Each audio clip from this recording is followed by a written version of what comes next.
menurut saya sangat penting ditunggu oleh para honorer. Apakah nantinya honorer akan diprioritaskan atau akan bisa langsung diangkat menjadi ASN? PP inilah yang mengatur terkait dengan hal tersebut.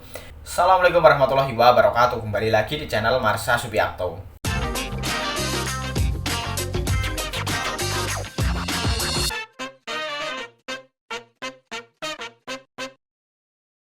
Pada kesempatan kali ini kita akan kembali membahas informasi menarik. Kali ini kembali terkait dengan Undang-Undang ASN yang baru ya, atau Undang-Undang Nomor 20 Tahun 2023 tentang ASN. Jadi kemarin kembali ada berita menarik berkaitan dengan hal ini. Beritanya berkaitan dengan hal yang ditunggu oleh para honorer dan P3K setelah diundangkannya Undang-Undang ASN yang baru pada tanggal 31 Oktober 2023 kemarin dan sudah ditandatangani oleh Presiden Republik Indonesia Bapak Joko Widodo. Jadi setelah disahkan dan diundangkannya undang-undang ini, tentunya masih ada lagi hal yang ditunggu oleh honorer dan para P3K terutama ya.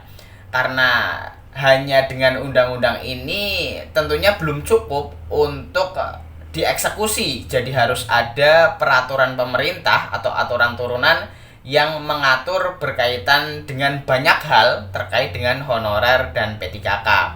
Dan ternyata undang-undang ASN ini cukup ringkas ya, hanya ada 77 pasal. Dan karena ringkasnya undang-undang ASN ini tentunya harus ada aturan turunan yang cukup banyak, yaitu bentuknya peraturan pemerintah.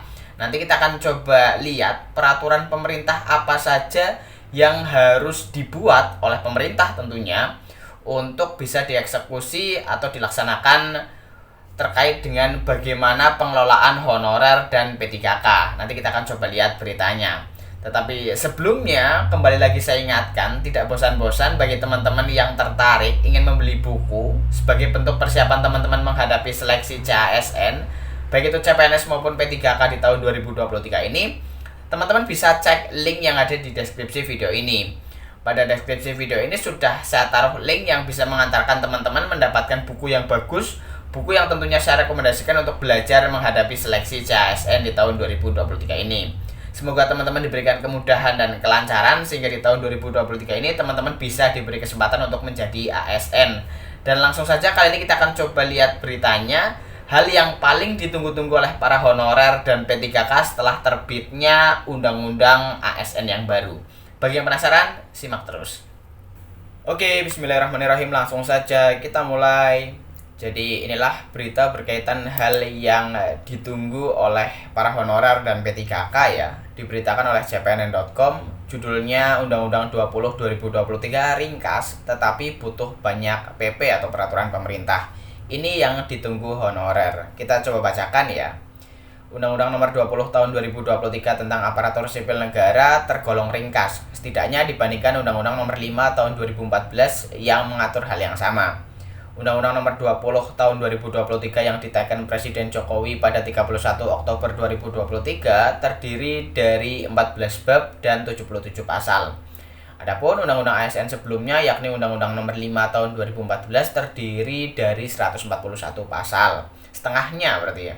Lantaran Undang-Undang Nomor 20 Tahun 2023 cukup ringkas, maka diperlukan banyak sekali aturan turunan dari Undang-Undang ASN terbaru itu. Tercatat setidaknya dibutuhkan puluhan aturan turunan setingkat peraturan pemerintah, yakni 1. PP tentang Kode Etik dan Kode Perilaku ASN pasal 4, 2. PP Ruang Lingkup Tugas Jabatan dan Mekanisme Bekerja P3K pasal 7, 3. PP mengenai Nomor Induk Pegawai atau NIP pasal 7, kemudian 4. PP tentang Jabatan Manajerial pasal 17, 5. PP tentang jabatan non-manajerial pasal 18, 6. PP tentang jabatan ASN tertentu yang bisa diisi oleh TNI atau Polri pasal 19, 7.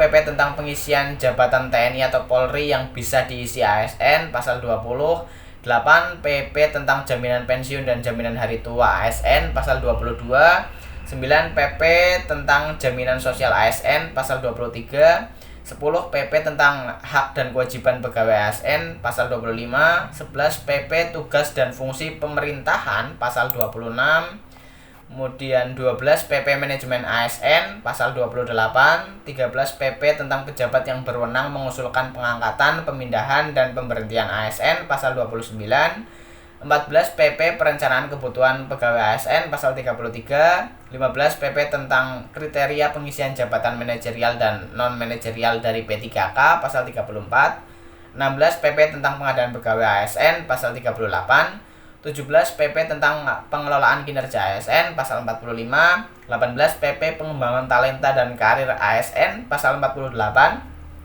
19 PP tentang pengembangan kompetensi ASN pasal 49, 20 PP tentang penghargaan dan pengakuan ASN pasal 51, 21 PP tentang cara pemberhentian sementara dan pengaktifan kembali ASN pasal 54, 22 PP tentang organisasi profesi pasal 62, 23 PP tentang digitalisasi manajemen ASN pasal 63, dan terakhir 24 PP tentang upaya administrasi sengketa pegawai ASN pasal 64. PP yang ditunggu honorer.